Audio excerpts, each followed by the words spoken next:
Hai guys, welcome back to my channel. Untuk kalian yang baru di channel aku, welcome to my channel. Halo, nama aku Luciana dan aku orang Indonesia keturunan Tionghoa. Dan aku lahir di Indonesia sebenarnya lahir di Jakarta. Cuma tahun 1999 aku pindah ke Amerika. Waktu itu aku masih 10 tahun dan sebenarnya pindah ke Amerikanya karena kejadian Mei 1998.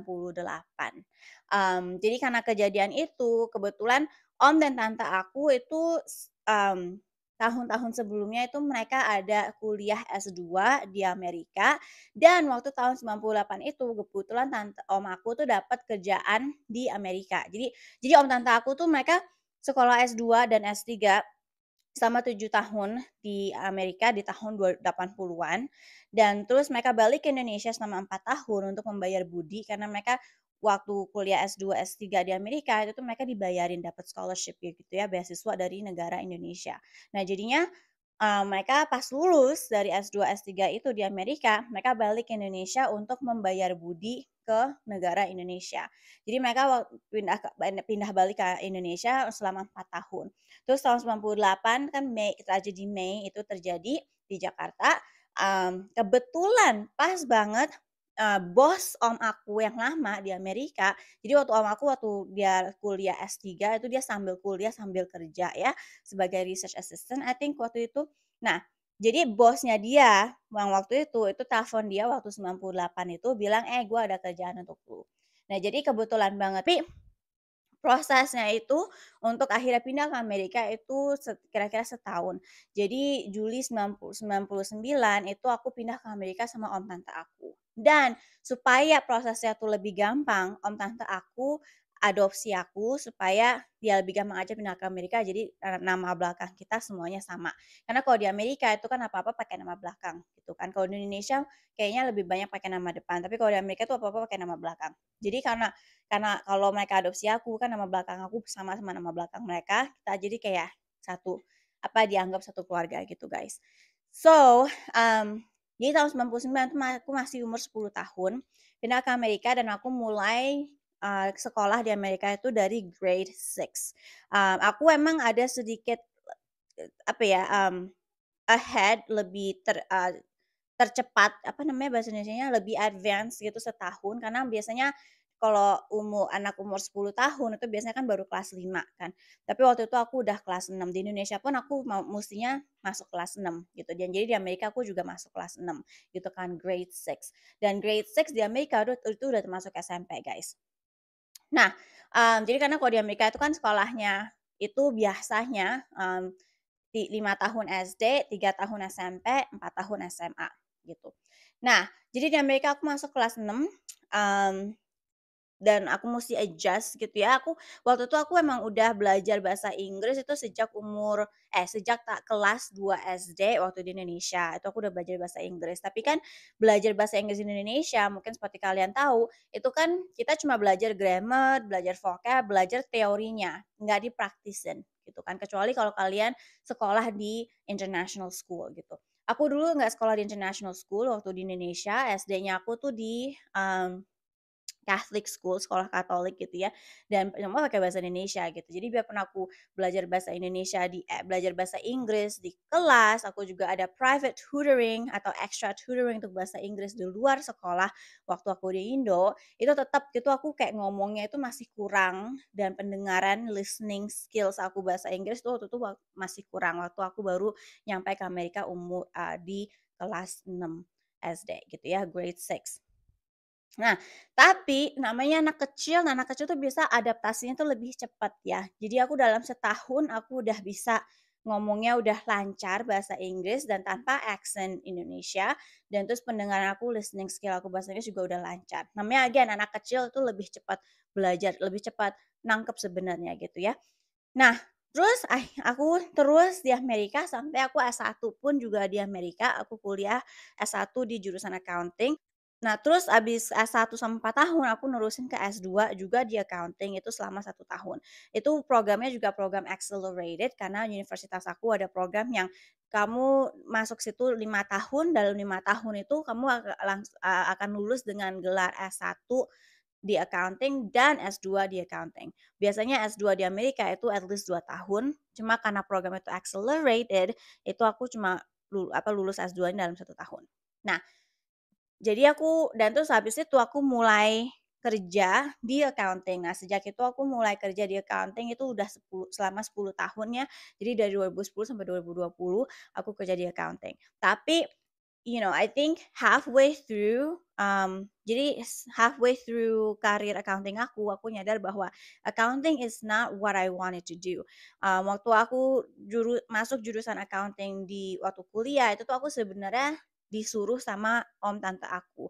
Mereka kasih aku pilihan cuma ambil jurusan accounting atau jurusan finance dan aku musti masuk ke universitas itu, satu universitas itu doang, karena itu universitas alma maternya mereka, gitu. Jadi, aku nggak boleh daftar ke universitas-universitas lain. Biasa kalau di Amerika, orang-orang anak-anak SMA itu mereka daftar ke lebih dari satu universitas, karena kalau universitas, unggulan mereka itu nggak terima mereka, mereka ada backup gitu. Tapi dulu waktu aku SMA, aku nggak sama om tante aku tidak memperbolehkan aku mempunyai universitas backup. Jadi aku cuma dibolehin daftar ke satu universitas dan jadi kalau aku nggak masuk ke universitas itu dalam jurusan accounting atau finance, mereka mau pulangin aku ke Indonesia for good. Tapi kan, my life was already here, hidup aku udah di sini, teman-teman aku udah di sini, aku udah terbiasa sama cara-cara di Amerika gitu ya. Kalau aku pulang ke Indonesia, aku akan terbelakang gitu. Pada waktu aku mikirnya gitu. So anyway, long story short, aku masuk ke universitas itu dalam jurusan accounting. Sejak 2010 aku kerja di accounting selama 10 tahun. Terus akhirnya sesudah 10 tahun kerja di accounting, akhirnya aku berani untuk meninggalkan bidang itu dan mulai explore bidang-bidang lain. Jadi, aku waktu itu pindah ke, organisasi non-profit. Jadi, selama 10 tahun aku di accounting itu aku kerja untuk perusahaan biasa gitu ya, perusahaan for profit. Jadi perusahaan-perusahaan biasa, beberapa perusahaan biasa sebenarnya, tapi itu terus aku pindah ke perusahaan yang non-profit. Jadi non-profit itu, NGO kalau di Indonesia kayak non-governmental, tapi juga non-profit. Jadi organisasi-organisasi itu nggak mencari, mmm, untung secara financial gitu ya.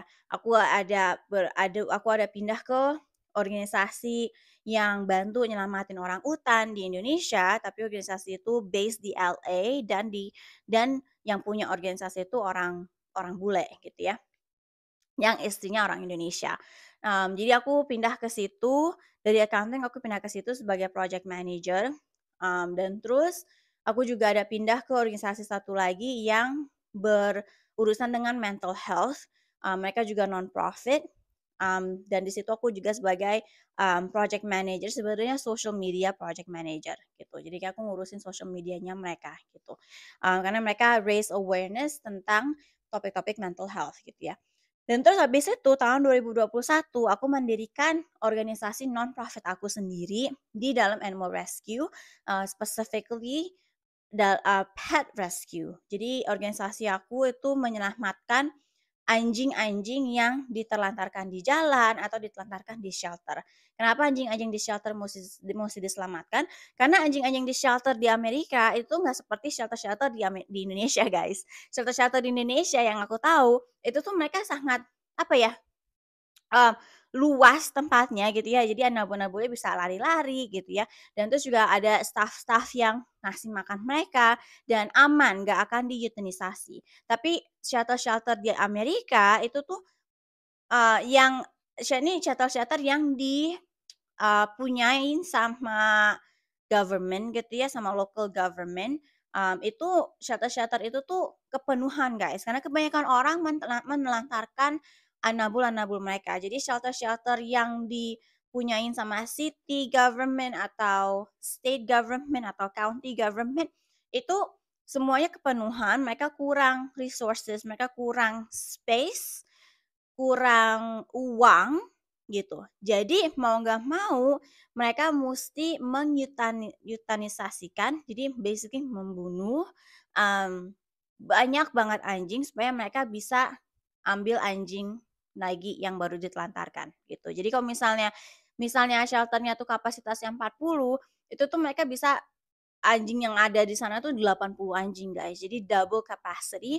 Jadi apa-apa kurang gitu kan. Jadi mereka mesti mulai mulai, membunuh, mengeutenisasikan anabul-anabul yang udah di shelter itu paling lama, atau anabul-anabul yang masuk ke shelter tuh sakit, atau injured gitu ya, atau udah tua gitu. Jadi basically kalau anjing-anjing itu nggak anabul-anabul itu nggak diadopsi dalam 2 minggu, kadang ada yang 2 minggu nggak diadopsi langsung dieutenisasi, 2 bulan nggak diadopsi langsung dieutenisasi gitu, guys. Jadi makanya organisasi animal rescue seperti organisasi aku, itu kita membantu anjing-anjing itu keluar dari shelter supaya mereka nggak dieutenisasi. Supaya kita bisa bantu, kita perlu foster family. Jadi organisasi aku, kita bukan shelter. Jadi kita nggak punya fasilitas sendiri untuk yang bisa, mmm apa, kita nggak punya fasilitas sendiri untuk nabung-nabung ini. Jadi kita ngandelin orang-orang yang volunteer jadi foster, jadi orang tua asuh untuk anabul-anabul yang kita keluarin dari shelter gitu, guys. Jadi itu basically organisasi aku. Dan jadi selama ini itu 2021 ya, akhir 2021 aku membangun organisasi itu, dan organisasi itu sampai sekarang masih berjalan. Cuma emang sekarang ini aku lagi slowing down organisasi itu karena aku sendiri sekarang mesti balik kerja. Jadi waktu aku keluar dari accounting tahun 2020, itu aku udah nggak kerja lagi. Aku ada bantuin organisasi-organisasi non-profit yang orang utan, yang mental health gitu ya. Tapi itu, karena mereka juga organisasi yang kecil, mereka nggak aku cuma sekedar relawan di sana.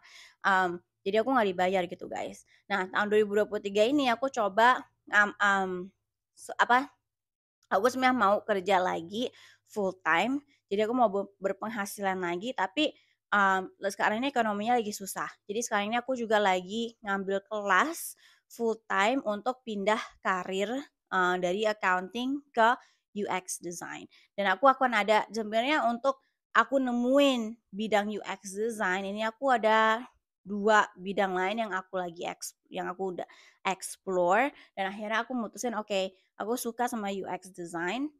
By the way, UX design itu basically design untuk web, design untuk app gitu ya. Supaya experience user, kalian sebagai user itu akan lebih lancar gitu. So anyway, pokoknya ini kayak satu bagian di dalam desain.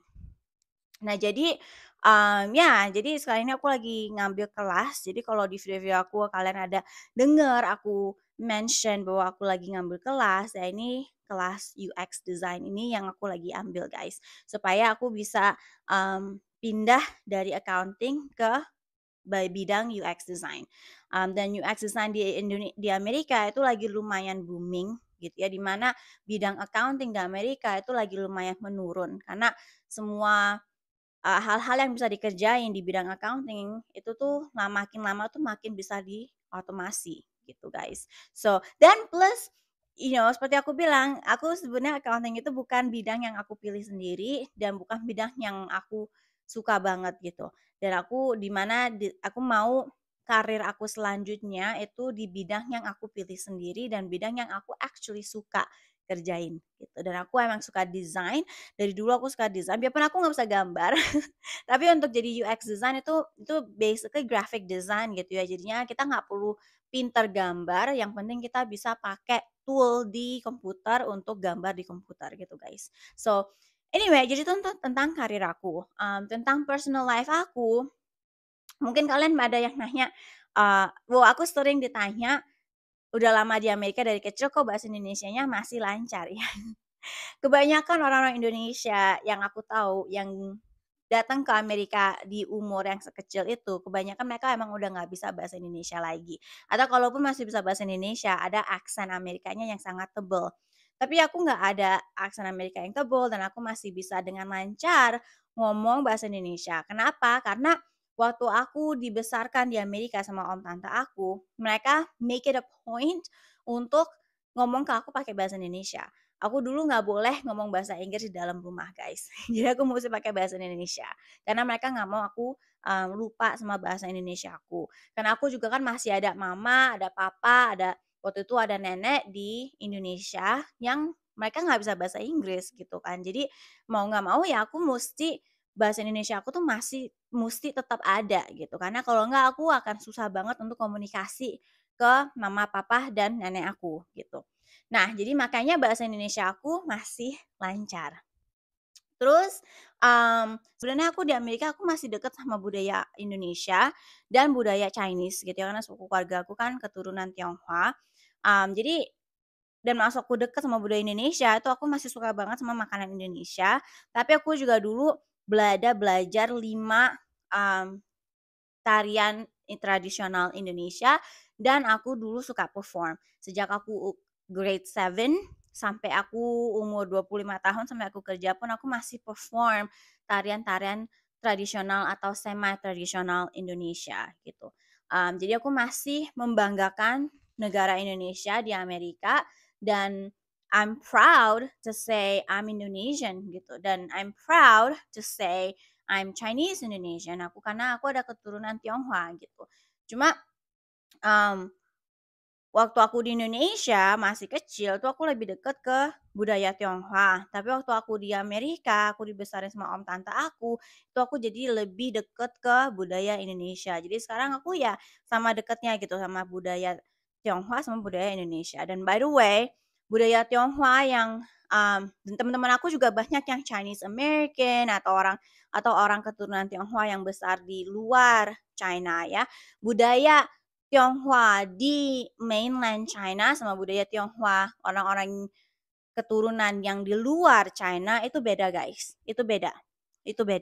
Jadi, apa yang kalian pikir soal budaya Chinese di mainland yang sekarang ini, itu beda sama budaya Chinese di luar mainland, gitu guys. Sekarang ini aku personal life, aku, sudah nikah, aku umur 30 umur berapa gue sekarang? Umur 34 tahun, sudah nikah, selama 4 tahun dan aku dan suamiku kita punya 2 anabul, 1 Chihuahua 10 pon, 1, American Staffy jenisnya dan dia 60 pon. So, ya jadi dan actually salah satu anabul aku yang 60 pon ini, dia tadinya tuh anabul yang aku selamatin dari shelter lewat organisasi aku sendiri. Dia tadinya mau di euthanasia sama shelter itu, karena shelter itu udah over capacity banget dan kebetulan jenis pitbull, jenis American Staffy di Amerika itu sangat, nggak populer gitu ya. Banyak orang yang nggak mau jenis-jenis itu karena stereotip-stereotip yang negatif tentang jenis-jenis itu. Plus, mmm, anak buah aku yang kedua ini dia warnanya hitam dan anjing-anjing yang warna hitam di Amerika itu tuh cenderung lebih, tidak diinginkan gitu. Jadi lebih susah untuk mereka diadopsi gitu. Nah, jadi karena itu aku dan suamiku kita menyelamatkan namanya Athena, anjing ini yang 50 pound yang American Staffy. Jadi kita selamatkan dia dari shelter supaya dia nggak diutilisasi di shelter itu. Dan sekarang kita ada foster Etina dulu, sekarang she's ours. Kita ada adopsi Etina secara resmi. So, jadi apa ya? Jadi I guess itu basic information tentang aku guys. Channel aku ini akan tentang basically kehidupan aku ya di Amerika. Kalau kalian nonton video-video aku yang lama, aku ada ngomongin tentang SMP di Amerika seperti apa, kelas-kelasnya seperti apa, SMA seperti apa, kelas-kelasnya seperti apa, pergaulannya seperti apa gitu ya, tata krama di Amerika juga itu seperti apa. Jadi channel aku ini lebih ke soal budaya di Amerika, dan cara hidup di Amerika gitu. Bukan soal imigrasi gitu ya, karena aku nggak bisa ngomongin soal imigrasi karena kan aku udah jadul banget, berhubungan sama imigrasi dulu waktu aku baru ke Amerika kan itu aku udah masih 10 tahun dan itu 20-an tahun yang lalu gitu guys. Jadi informasi yang aku tahu tentang imigrasi itu tuh informasi yang udah outdated banget, udah jadul banget. Jadi, sekarang pasti imigrasinya tuh lebih updated dan aku kurang tahu soal topik-topik imigrasi. Jadi kalau kalian mau tahu tentang budaya di Amerika itu seperti apa, suasana di Amerika itu seperti apa. Aku akan banyak nge-vlog di channel ini. Itu aja introduction aku untuk video introduction video ini lebih panjang dari yang aku planning. Jadi kalau kalian mau tahu tentang budaya Amerika dari perspektif orang Indonesia yang dari kecil udah di Amerika, itu kalian bisa subscribe dan jangan lupa nyalain lonceng notifikasinya. Jadi tiap kali aku bikin video, kalian akan dapat notifikasinya. Oh, jangan lupa juga nanti kalau aku udah bikin podcast, kalian keep an eye out most likely akan di Spotify podcastnya. So I will see you guys in the next video. Bye guys.